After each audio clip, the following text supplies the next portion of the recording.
What is going on, everyone? Welcome to another Bucks on Deck podcast episode. I'm Anthony Murphy. With me is my co-host, as always, Mr. Nola Jeffy. How's it going, man? It's just another day in paradise. I guess that's technically true for me right now for the next week, right? Yeah, Well, I yeah, mean yeah, it's your paradise. yeah, yeah. So, if you guys don't know, haven't heard, I'm in Bradenton this week. So, got in early this morning. Very long day for me, but I hit the ground running. I didn't get a chance to go out and see the Pirates complex team. They were like 2 hours out the way, but I did slide by and get to meet Eric Birdland, Eric Garfield. Got to meet him in person. We watched the Orioles Rays game. It was a good game. Orioles lost, but that was fun. Looking forward to a whole week of nothing but baseball. I don't think I'm going to miss a complex game from this point forward, or at least for the rest of the week. So pretty excited on that. And I flew for the first time, or first time Woo!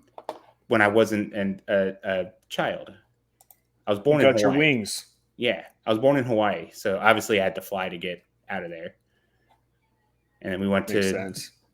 and we flew to Belize when I was like 2, or the country my mom's from. So, but that's it.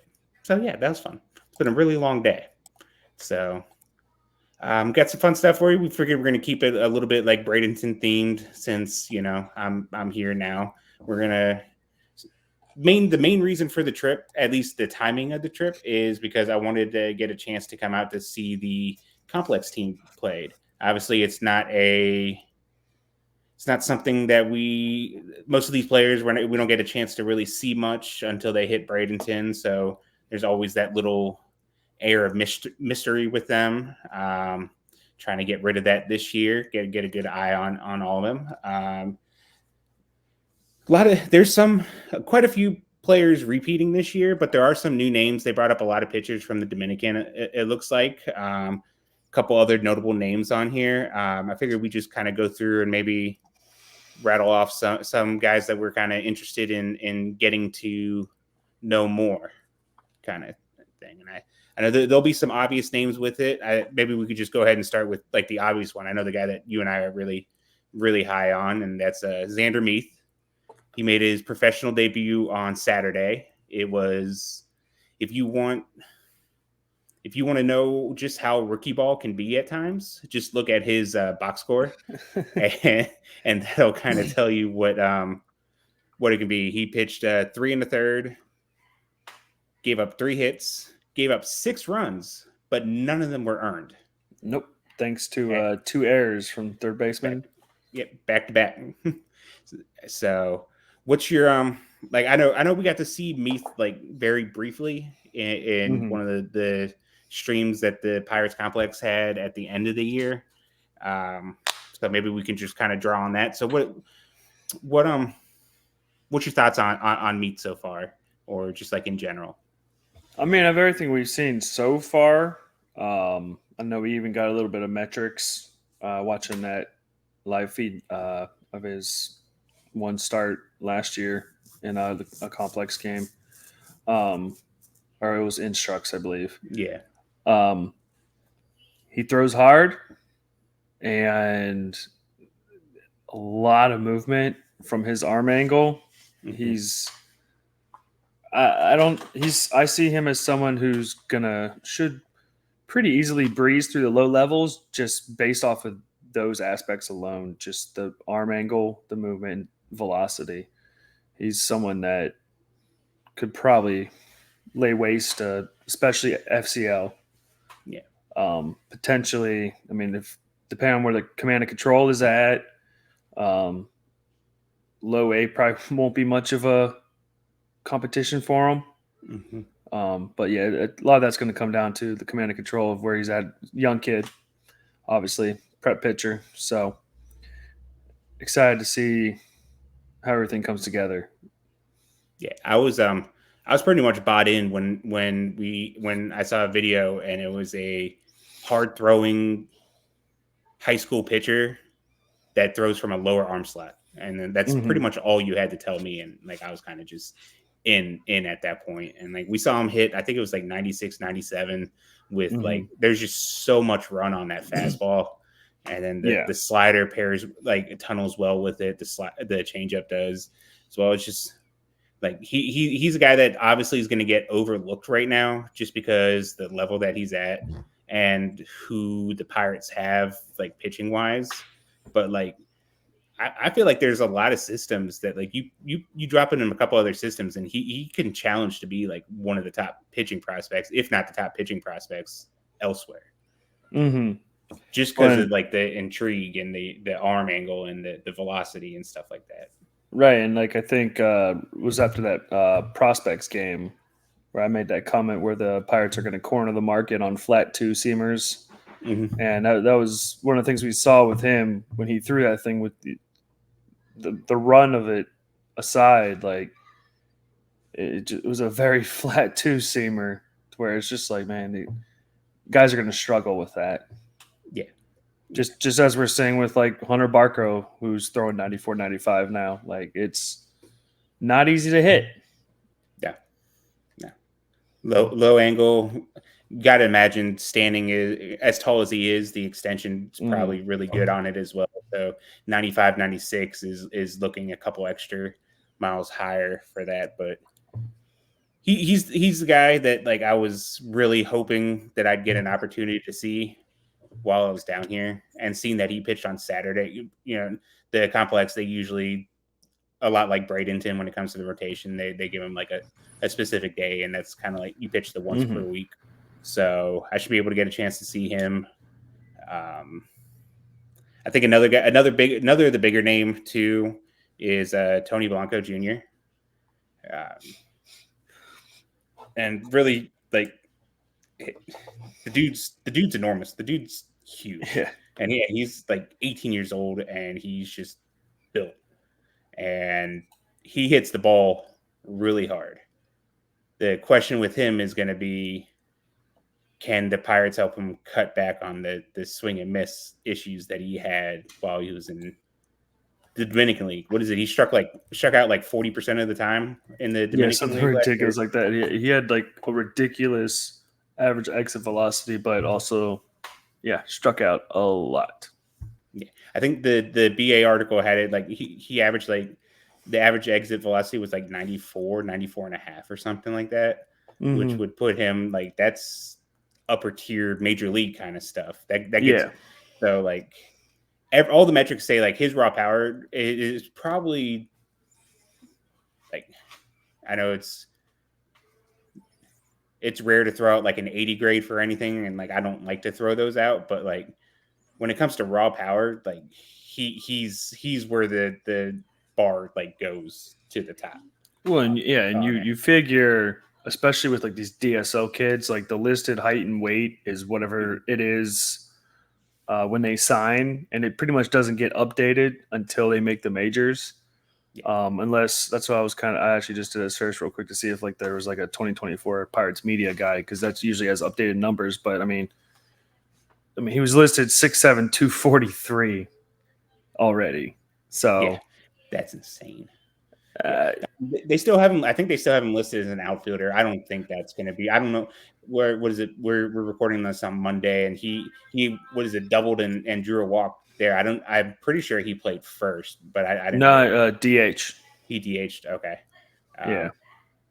So he's going to be a guy to where there's going to be a lot of pressure on the bat to kind of come through, and if they can cut the swing and miss down a little bit, then, or a lot of it, then like, man, I mean, Pirates fans they really want that first base prospect. That's kind of the guy right there.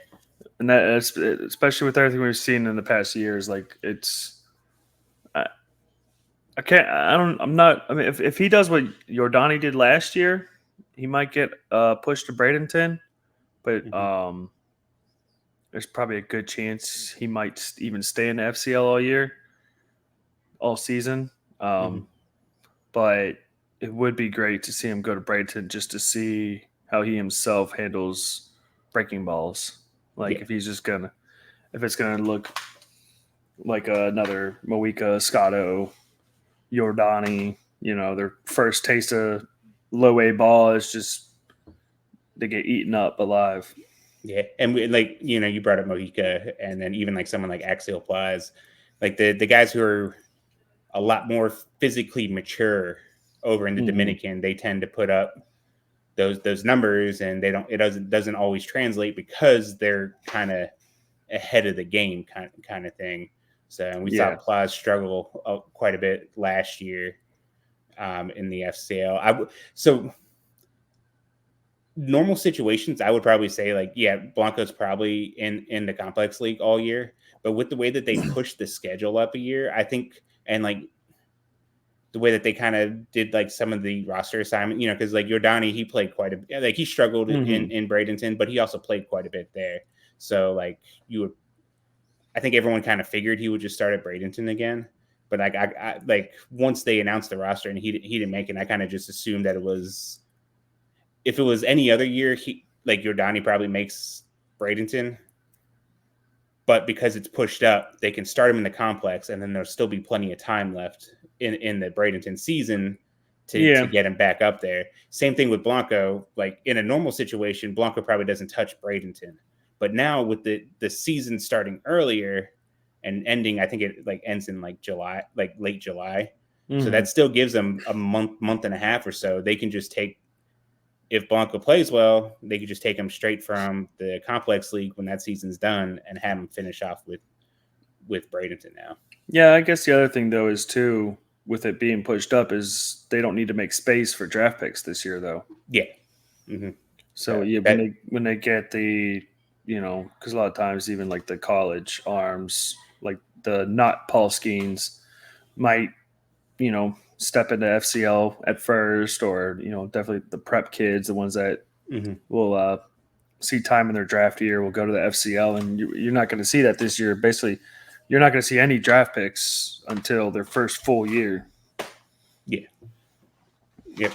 So definitely gonna be interesting how they kind of work that too, and like we'll probably end up diving a little bit deeper into that as we get closer to like draft time and the end of the FCL and stuff like that.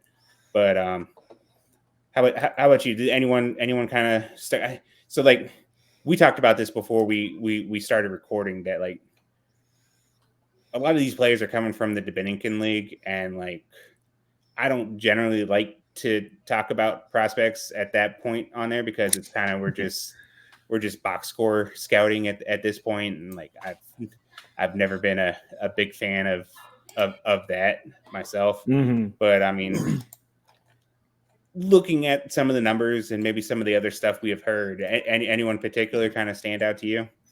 Well, I guess two of the more well-known names are going to be like Estuar Suero and Johnny Severino. Those are obviously pretty well-known names. Severino, 1-for-3 Monday morning or afternoon. Suero went 1-for-4. So they're both toolsy kids, a lot of raw power. So just to see the progression, if they can, they're two more kind of along the lines of Yordani, where they might just be kind of like a tune-up and go to Bradenton, because Bradenton had a good week last week, but let's be honest, that offense is still a little light. Yeah, it was very much the pitching that well, I mean, the offense had some explosive games, but yeah, was it the pitching pitched like back-to-back shutouts? They had like a one-hitter right too. So like the offense has been better, but also it's the pitching that's carrying them at this point. And I would imagine that Delgado, the infielder they just received from the Brubaker trade, I imagine he probably moves up pretty quickly. Me and Bertha, when we're talking about, we have like a conspiracy theory on that, because if you look at the transaction log, Wesley Zapata got sent down today. So maybe Zapata's been everywhere. Yeah, like he started in the complex league last year, never played in Bradenton, and they just slapped him in Greensboro for a couple games because they needed an extra body there. I think he even got a hit too. I believe so. Yeah. So kind of like when Dixon went up to Indy and got a home run. It was a grand slam. Yeah. So yeah, like Swero's one of the guys that I'm excited about seeing too. He's got like all the tools and everything. You know, big guy, speed, some power potential. Berlin's had a bunch of videos of him, and the sound of the bat when he makes contact is like one of those things. Like, okay, he's different. He's different than everybody else, kind of thing. So hopefully he can make the strides and we can see him in Bradenton by the end of the year. So we could get some, exit velocity numbers, because that's the kind of stuff that we like. But staying on the hitting side, is another guy that like through some like the videos and stuff like that. Hadn't really heard of him much beforehand. Mainly, like I said, I don't pay too much attention to the DSL and stuff. But Edward Oviedo,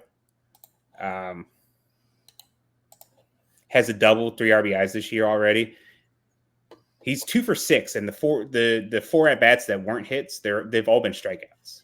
So like, I mean, he's still 19. Doesn't turn 20 until the end of the season. But like, I asked Birdland, like I sent him a message before I came down, and like when we were doing like the preview stuff, because I was going to do some players to watch, but I figured we just do it on here. And I asked for a couple players from like what he's been seeing, and he was one of the guys that he mentioned and stuff like that. He has shown some pretty solid power in some of the like the scrimmages and stuff like that.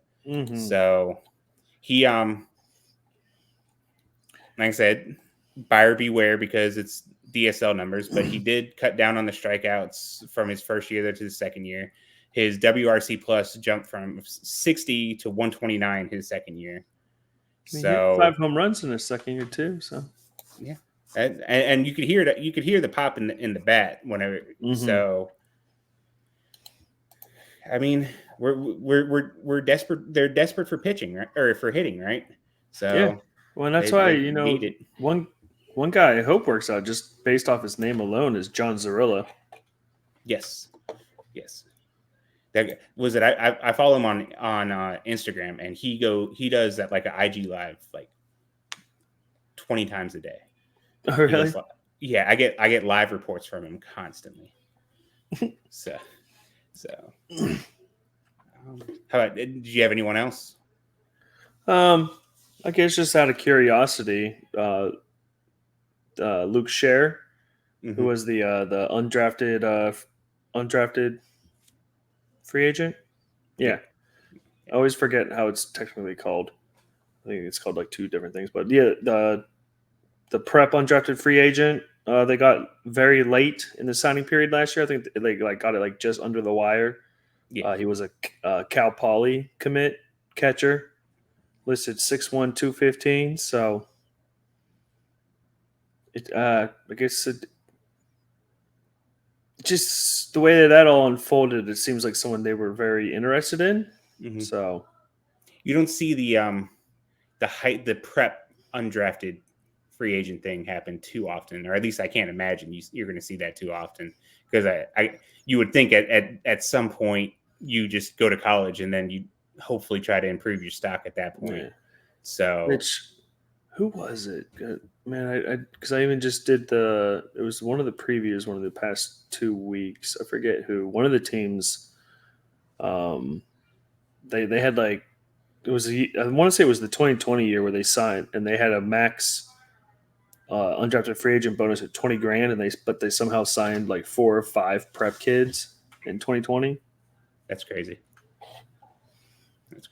I guess if you want to talk about prep catchers too, I wonder if like who's it? John Lopez. He was drafted by them last year. He's on the Bradenton roster technically right now, but he's on like the development list. Yeah, so he got what, 1 game? I want to say 1, maybe 2. With Bradenton? Yeah, I don't think so. Oh no. Yeah, I guess he was just active maybe for a game. I thought he played 1. I think he was like active for 1, and then they put him on like the development list, or he was probably on it the whole time. It just took a day or 2 for us to see anything about it. I thought he had played a game. Oh well, I make things up every now and then. I mean, no harm in that. Yeah. But yeah. So complex league team, like we said, it's I didn't want to spend too much time on it just because a lot of these guys like we've never seen before, so it's hard to No. talk to them. It's hard to talk about them, and I don't like talking about guys just based off like pulling up a Fangraphs page. But And let's be honest, we would probably have to get John on here, who's the one that gets all the in-depth, behind-the-scenes detail on these guys, especially when they're in just the DSL. No one knows more information than him. Yeah, he's the best with that. And I might slide him a message too and see if he has anything on any of the DSL guys coming over. But well, everybody knows about one of them, Blanca. Matoma. Oh yeah, Matoma. Yeah, Matoma. Yeah, yeah, Matoma. Maybe I mean it won't be as fun if I go out there and watch him pitch and he hits 100, but there'll be like no way for me to tell that it was 100 miles an hour. Someone will tell you. I'll find some. I'll go up. I'll go up. You know, they have the little which is behind home plate where like all the Pirates guys sit. I'll go back there and start bugging them. Like, hey, how fast was it? That's what I did with at the Rays game, the Rays Orioles game today. I went up to him and was like, hey man, how hard was that guy throwing? And yeah. So, well, I imagine if Matoma hits 100, you'll probably hear all of 12 people that are there go ooh. Yeah, they'll start talking. So, but yeah, that's a fun story. I mean, I would like to see that maybe try. I mean, he's 18, so maybe they don't push him to do the multi-inning thing yet. But I guess that'd also be nice to maybe see him throw 2 or 3 innings, maybe at some point. Well, you never know. Since as we were just talking about it, at first it said Matoma was pitching today, and then it flip-flopped to a new name, and it was this.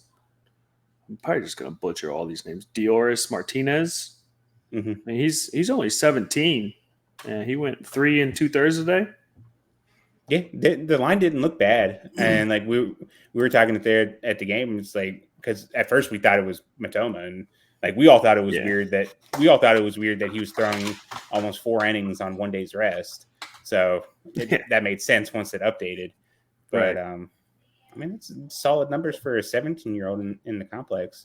So I guess he'd be another guy to watch. Like I won't go too deep into him, but like in Wilbur's preview, he did mention that like Carlos Mateo reportedly can reach triple digits with his fastball, but he also walked 30 and had 16 wild pitches in 12 innings. Hell yeah! So it's Mateo all over again. If he pitches while I'm at one of the games, that's the top of the second inning of that Orioles Rays game I went to. Took probably close to like 40 minutes, just that top of the inning. So if he pitches one of those, I can imagine we're probably in line for one of those. Rookie League is fun, man. It's fun. You got to be committed to baseball to get through one of those games because it's hot. A lot of balls. Yeah, the bleachers are not comfortable. Errors, walks, ball. The Rays scored their first run on a walk, 2 stolen bases, and then a balk. I don't even think anyone swung the bat yet. Like legitimately hadn't swung the bat yet, and they already had a run. Yeah, and I when I was down there for spring training, I made it to Pirate City one day, and there was definitely no coverage. Like you're going to be in the heat. Yeah. I'd say make sure to park your car dead center, but Blanco might still hit it. So I'm glad I got that extra insurance on it. There you go. On the rental. So, all right. So we'll go ahead and transition to the last part of the episode, and that's what Nola shines in, our weekly preview. We can take a look at who the Pirates are playing, and especially once we get to Bradenton, I'm definitely going to be listening in pretty closely. Yeah, so it was actually a pretty solid overall week for the Pirates affiliates. Indianapolis is coming off a 4-2 week, and this week they're going up against a Cincinnati Reds affiliate, the Louisville Bats. I know Jim probably plans on being at a game or two for that, probably. The top prospect currently on the Bats roster is Connor Phillips. He's their fourth ranked prospect per pipeline as of right now. He's on 3 top 100 lists. He made 5 starts last year in MLB with like a 6.97 ERA. Got roughed up a bit. And really, so far this year, it hasn't been much better. He has a 8.64 ERA through 6 starts. But other than him, the other guys are Blake Dunn, Lyon Richardson, and Reese Hins are the other 3 top 30 on the bats. Then we jump down to Double-A, where the Curve finally ended their 15-game losing streak, sitting at a whopping 6-21 now. That is insane. 15-game losing streak. Man. The bullpen blew so many games. Yeah. I was going to say, too, because, I don't know if we talked about this last week or who I talked about it with, but, a lot of those games had seemed like they had been close. They weren't getting blown out most of the time. There's some blowouts, but they kept it close. But, yeah, they finally won one. Well, like I said, there were a couple games. They'd be ahead, and then, Justin Mice would come in or Linares would come in or one of the other guys, and it was just all of a sudden, 4 runs, 4 spot, 5 spot, and that offense is similar to how the Pirates had been for the past couple of weeks. They're down 3-4 runs. Chances are not much is going to happen outside of that week again. The first time they played Harrisburg, and I think both games they were getting beat 7-6-1, and they came back and won them. Yeah, and then I think that's when the losing streak started. But they're playing against the Somerset Patriots, so they're not going to get a break this week because the Yankees affiliate are currently first in team OPS, but 9th in team ERA.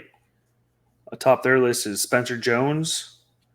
Not having a big year, but he's very well-built kid with a lot of power. Consensus top 100 prospect.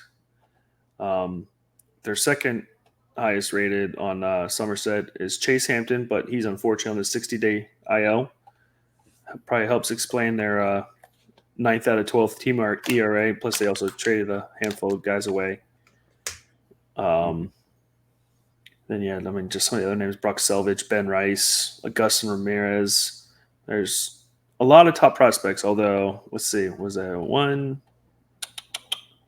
3 players on the IL, but a lot of good names there, so it's going to be a very competitive week for the Altoona rotation. So hopefully Bubba got things going, Salamito got things going. Sean Sullivan it's supposed to get the double start this week, so we get to see 2 Sean Sullivan starts. And he's always got it going, so he's good. Absolutely. Our golden child, the Greensboro Grasshoppers, are taking on the Tampa Bay Rays affiliate, Bowling Green Hot Rods. That's going to be another, splashy name roster with Xavier Isaac, another very large first baseman with a lot of power.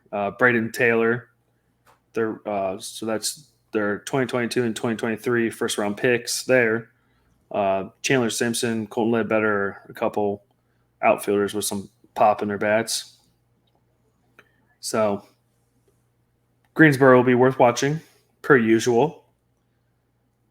Then we get down to the Murph preview with the Bradenton Marauders, who went 5-1 last week.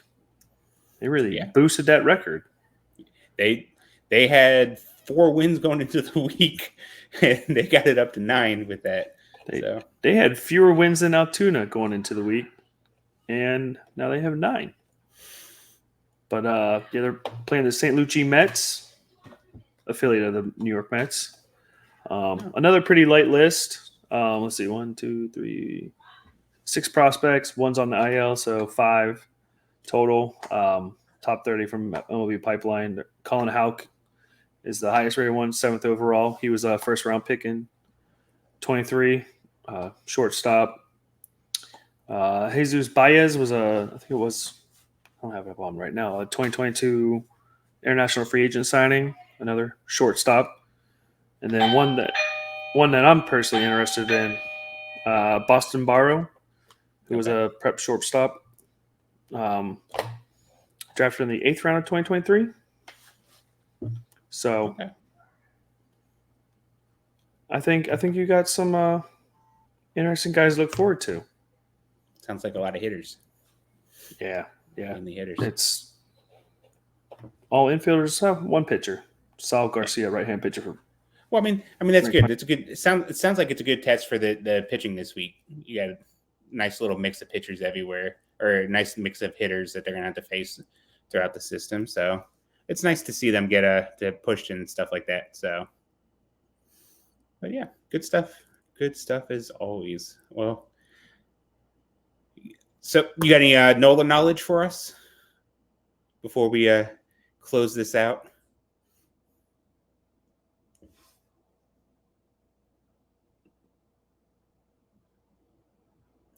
I think you muted yourself.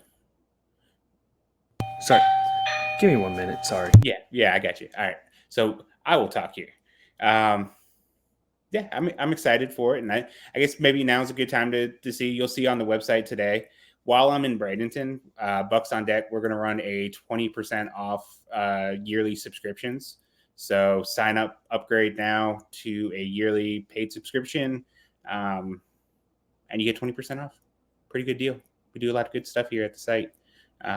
Video breakdowns. I did a piece on exit velocity numbers early on with Bradenton and how they're kind of shaping out and maybe looking at numbers going forward and stuff like that.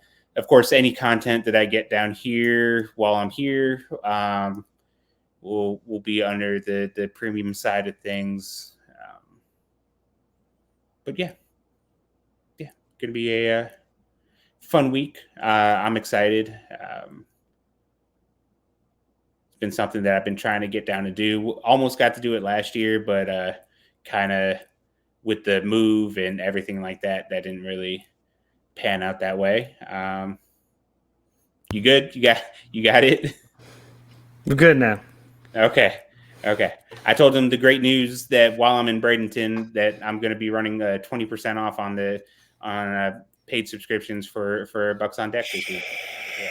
So told them to upgrade, and which leans right back to subscribe. Make sure, and that leans back to Nola to see if he's got any Nola knowledge for us. Oh yeah. Well, I don't know if it was probably off when I started my spiel, but I was gonna say, trying to keep it short. One thing I was thinking on that I wasn't even sure if I was gonna know knowledge it. That'll kind of go out to Connor Williams, but we need to stop with the whole X player needs to learn how to play baseball bullcrap. And just to speak on it quickly, I guess, especially with the O'Neal Cruz, we're talking about a player that was probably picked out at a very young age.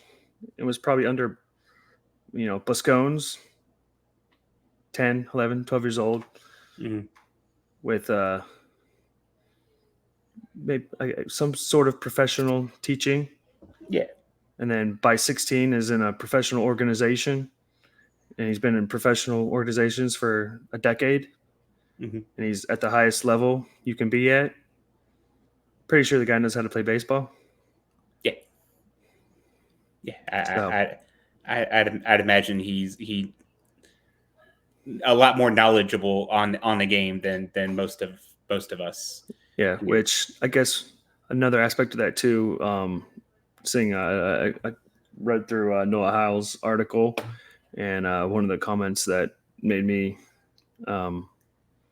laugh out to myself was Shelton saying they're trying to put players in the best position to succeed in terms of Paul Skeens. And I'm just like,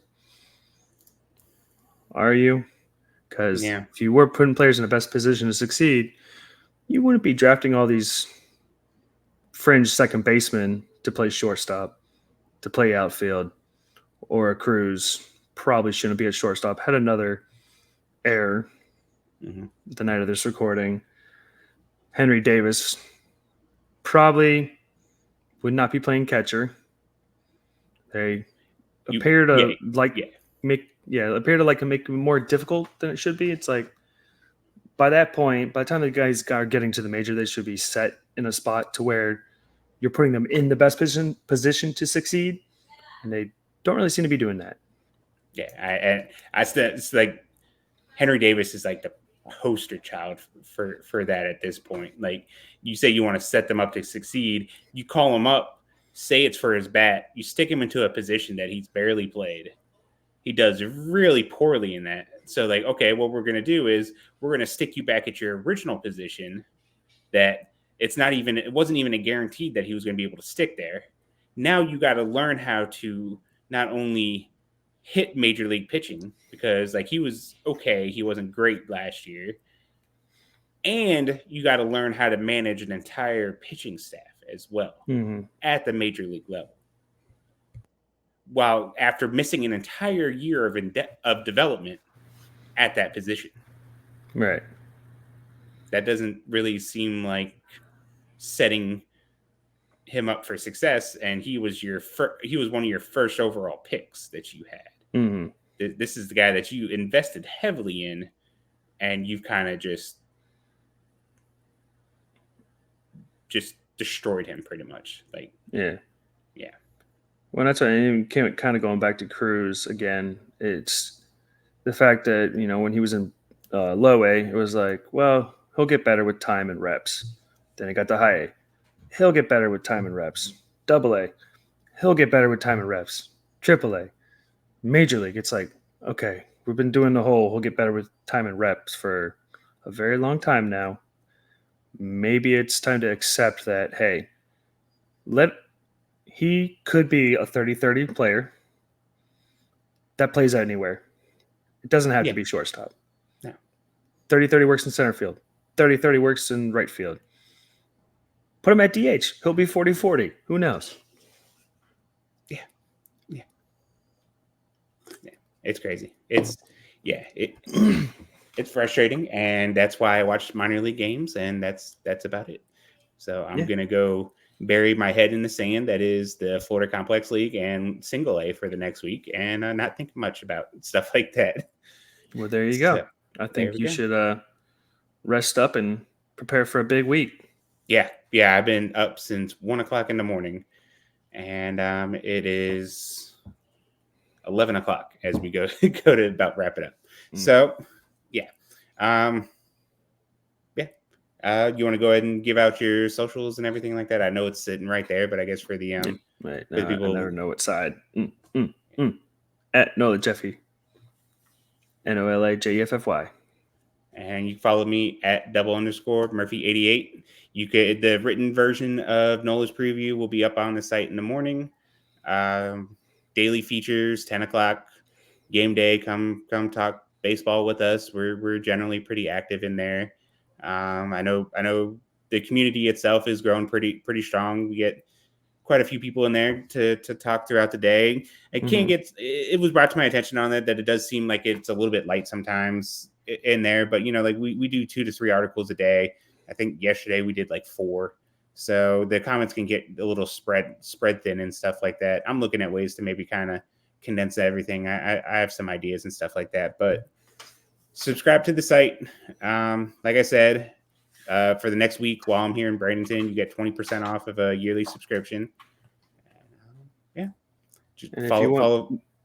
If you want more of an FCL preview, Wilbur just posted a. Yep, he breaks that. It's a two-parter. He has an entire article dedicated to nothing but the hitters and the pitchers. I'll reshare those out tomorrow for everyone to see, because I might have missed one of the days packing and whatnot. But thanks for tuning in, and we'll see you guys next week. Till next week.